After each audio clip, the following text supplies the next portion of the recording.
Hello everyone, welcome back to my channel all about geology. So इस video में हम पढ़ने वाले हैं about genetic variation, their types, their causes with example. Simply देखते हैं कि जेनेटिक वेरिएशन क्या है। This is a population.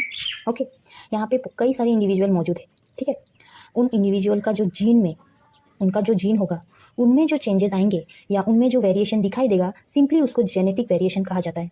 अगर इसको हम डेफिनेशन के तौर में लिखने की कोशिश करें तो इसको हम ऐसे लिख सकते हैं: the genetic variation is the change occur in the gene or DNA of an individual which can cause the change in their phenotype or genotype characters, or we can say traits. ठीक है, so the genetic variation is the change occur in the gene or DNA of an individual which can cause the change in their phenotype or genotype characters. देखिए यहाँ पे कहा गया है कि phenotype or genotype, इसका मतलब समझते हैं। फेनोटाइप फेनोटाइप का मतलब होता है जिस ट्रेट में चेंजेस दिखाई देते हैं वो ट्रेट हम ऑब्जर्व कर सकते हैं कि नहीं। जैसे कि हो गया height of an individual, eye colour, skin colour, hair colour. ठीक है, ये हम ऑब्जर्व कर सकते हैं। Means those trait which we can observe. ठीक है, जेनोटाइप का मतलब होता है कि जीन लेवल का चेंजेस जो डीएनए, आरएनए या हम बोल सकते हैं जीन में दिखाई देता है। अब ये वेरिएशन क्यों होगा? कोई तो कारण होगा, तो वो कारण देखते हैं। कॉजेज ऑफ जेनेटिक वेरिएशन, कई सारे बुक में आपको बहुत सारा कॉजेज मिल सकता है। जैसे कि क्रॉसिंग ओवर हो गया, म्यूटेशन हो गया, उसके बाद जेनेटिक ड्रिफ्ट हो गया, डीएनए रिकॉम्बिनेशन हो गया, बहुत सारा आपको कॉजेज मिलेगा। मैं यहाँ पे कुछ इंपॉर्टेंट कॉजेज को डिस्कस करने वाली हूँ। So the first cause is crossing over. Crossing over क्या है? देखिए, ये एक प्रोसेस होता है जहाँ दो होमोलोगस क्रोमोसोम आपस में क्या करते हैं, इंटरचेंज कर जाते हैं या क्रॉस ओवर हो जाते हैं, जिनका आपस का जो जेनेटिक मटेरियल होता है वो एक्सचेंज होकर वेरिएशन क्रिएट करता है। तो इसका डेफिनेशन आप लोग देख लो। It is the process by which recombination of gene produces, लिख सकते हैं, विच प्रोड्यूसेस recombination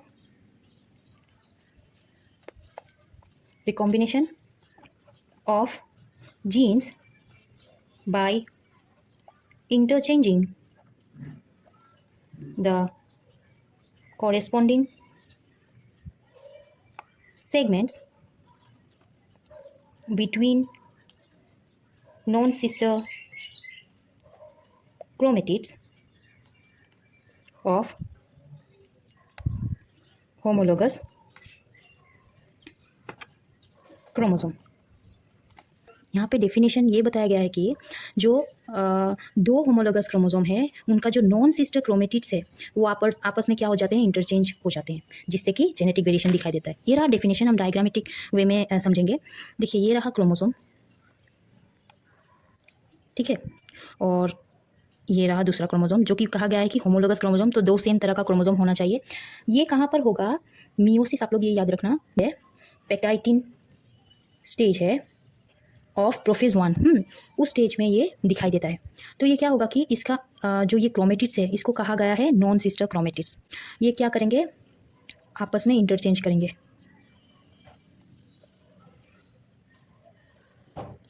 इस तरह से ये दो नॉन सिस्टर क्रोमेटिड्स आपस में क्या कर गए, इंटरचेंज, जिसको क्रॉसिंग ओवर कहेंगे, क्रॉसिंग ओवर। अब देखिए, इसका जो इस वाले क्रोमोसोम का जो जेनेटिक मटेरियल है और इस वाले क्रोमोसोम का जो जेनेटिक मटेरियल है, ये दोनों आपस में क्या हो गए, एक्सचेंज हो गए, या आप बोल सकते हो इंटरचेंज हो गए, जिससे क्या होगा, जेनेटिक वेरिएशन क्रिएट होगा। तो ये सारा प्रोसेस है क्रॉसिंग ओवर का, जिससे हम समझेंगे कि कि क्रॉसिंग ओवर भी जेनेटिक वेरिएशन कर सकता है। दूसरा जो कॉज है वो है म्यूटेशन। म्यूटेशन का मतलब होता है कि changes in gene or DNA या आरएनए। ठीक है, यहाँ पे देखिए मैं डायग्रामेटिक वे में समझाऊंगी। दिस इज अ सेल, ठीक है, एंड दिस इज न्यूक्लियस। ठीक है, अब न्यूक्लियस के अंदर क्या मिलेगा? जेनेटिक मटेरियल, जिसको कहेंगे डीएनए। ठीक है, अब हमें पता है कि डीएनए कैसे बनता है। They are double helix structure. ठीक है, इसके अंदर क्या होगा? न्यूक्लियोटाइड्स होंगे। ठीक है, न्यूक्लियोटाइड्स। तो ये रहा A G C T, adenine, guanine, cytosine, thymine. ये 4 से एक डीएनए बनता है, जिसको हम न्यूक्लियोटाइड बोलते हैं। ठीक है, सो इसको मैं अगर यहाँ पे लेकर आऊँ, एक चेन के हिसाब में अगर देखूँ, तो A T G C T G C T, ये चारों से बनके ये क्या होगा? एक चेन बनेगा। ठीक है, तो ये तो चेन हुआ। हमें पता है कि ये ट्रिपल जो कोड है, ए जी टी ए यू जी, इस तरह का जो कोड होता है वो क्या होता है? एमिनो एसिड होता है। एमिनो एसिड होता है। वो एमिनो एसिड क्या होगा? फर्दर कंबाइन करके क्या बनेंगे? प्रोटीन बन जाएंगे। ठीक है, ये प्रोटीन क्या करेगा? फंक्शन प्ले करेगा।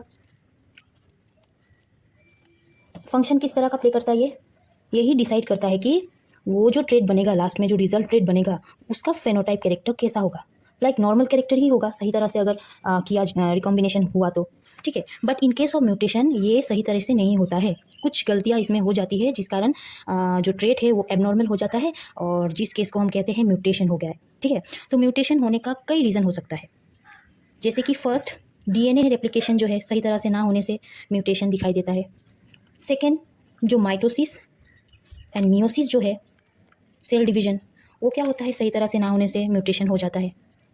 तीसरा हो गया अदर्स, सच एज, जैसे कि हो गया आपका टोबैको, हार्मफुल मतलब केमिकल्स जो रिलेटेड आसपास में अगर मौजूद है, उस तरह से जो डेली कंज्यूम किया जाता है, जिससे कि जेनेटिक वेरिएशन दिखाई देता है, म्यूटेशन हो जाता है। सो वो सब अदर रीज़न हो गया, जैसे कि टोबैको हो गया, यूवी रेडिएशन हो गया, या म्यूटाजेंस हो गया। म्यूटाजेंस का मतलब होता है केमिकल, जो हार्मफुल केमिकल होते हैं उसको म्यूटाजेंस कहा जाता है। सो इन सब कारण के वजह से म्यूटेशन हो जाता है जीन में, डीएनए में, जिससे क्या होता है कि जेनेटिक वेरिएशन हो जाता है।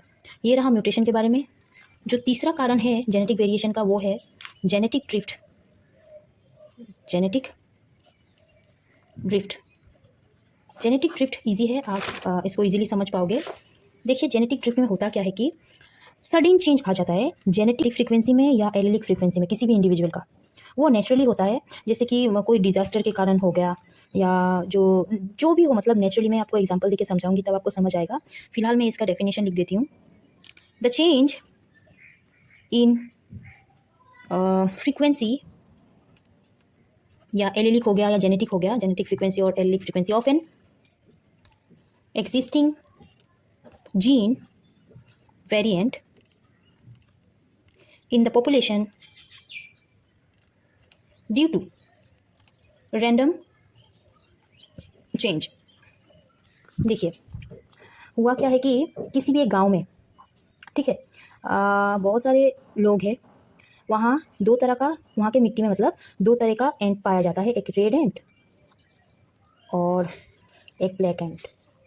ठीक है, सो हुआ क्या, सभी ठीक ही थे, सब अच्छा चल रहा था। यहाँ पे अर्थक्वेक हुआ। ठीक है, तो यहाँ के जो लोग हैं वो क्या यहाँ वहाँ भागने लगे, अपनी जान बचाने के लिए यहाँ वहाँ भागने लगे। ठीक है, तो हुआ क्या कि उस दौरान ये रेड एंट और ब्लैक एंट उसी मिट्टी में थे। ठीक है, तो ये जो लोग हैं उनके पैर के नीचे ये दोनों आकर क्या हुआ कि रेड एंट पकड़ लीजिए 50 था, मान लीजिए 50 तो होगा नहीं, 500 में पकड़ लेती हूँ, और जो ब्लैक एंट है वो भी 500 पकड़ लीजिए। सो हुआ क्या कि उनके पैर के नीचे आकर ये रेड एंट जो है वो मर गए, काफ़ी अमाउंट में मर गए। लाइक उनका कुछ 10 या 15 भी मतलब बचे हुए होंगे, बाकी मर गए सारे। ठीक है, बाकी ब्लैक एंट क्या हुआ कि लकीली बच गए। वो पैर के नीचे तो वो भी आए थे, बट लकीली पता नहीं कैसे, बट लकीली वो बच गए। सो क्या हुआ कि आफ्टर दैट जो रेड एंड का पॉपुलेशन था वो तो काफ़ी कम चुका है और ब्लैक एंड ठीक ठाक जैसे थे वैसे ही है।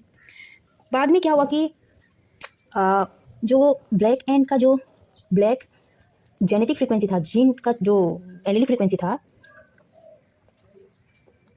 वो क्या कर गए, अपना ब्लैक का जो वह पॉपुलेशन था वो आगे जाके और भी बढ़ाने लगे। इस दौरान रेड अपना पॉपुलेशन नहीं बढ़ा पाया।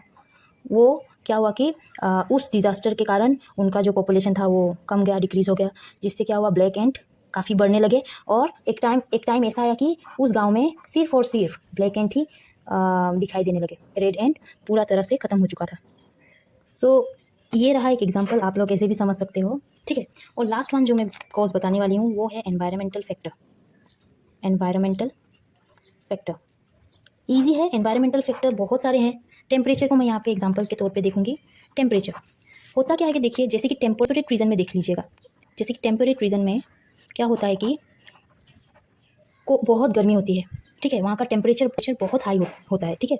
सो उस केस में क्या होता है, वहाँ के सारे लोग, जानवर या जो भी लिविंग थिंग है वहाँ पर, वो क्या होते हैं, उस माहौल के हिसाब से, उस एनवायरनमेंट के हिसाब से अपने आप को वहाँ का हैबिटेट क्या करते हैं, एक्सेप्ट करते हैं, और उस हिसाब से उनका बॉडी स्ट्रक्चर, बॉडी शेप, ये सब दिखाई देता है। मैंने इसके अगले वीडियो में एक टॉपिक के ऊपर वीडियो बना कर रखा हुआ है, intra population variation and inter population variation. उस एग्जाम्पल को भी आप यहाँ पे लिख सकते हो एनवायरमेंटल फैक्टर के हिसाब में। बाकी यहाँ पे मैं टेम्परेचर को एग्जांपल के तौर में बता रही हूँ। सो देखिए, टेम्परेट रीजन में क्या होता है, टेम्परेचर हाई होने की वजह से अगर इंडिविजुअल को ही पकड़ ले तो वहाँ का जो इंडिविजुअल है, वहाँ का इंडिविजुअल का जो स्किन कलर होता है वो बहुत डार्क होता है, डार्क स्किन कलर, ठीक है। ये आपका टेम्परेट रीजन में हो गया। ठीक वैसे ही पोलर रीजन में क्या होता है कि टेम्परेचर लो रहता है, बहुत ठंड रहती है। उस केस में वहाँ का जो इंडिविजुअल है का स्किन कलर डार्क नहीं रहता, फेयर रहता है। सो बस individual with fair colour, fair skin colour, यही था एनवायरमेंटल फैक्टर के बारे में और जेनेटिक ड्रिफ्ट के बारे में। आई होप आपको ये वीडियो पसंद आई होगी और इससे आपको थोड़ा बहुत तो हेल्प हुआ होगा। अगर अच्छा लगा हो, समझ आया हो, तो आप इस वीडियो को लाइक कीजिए, मेरे चैनल को सब्सक्राइब करना मत भूलिएगा। मैं ऐसे ही कई सारी वीडियो आपके लिए लेकर आऊँगी। Till then take care and bye bye.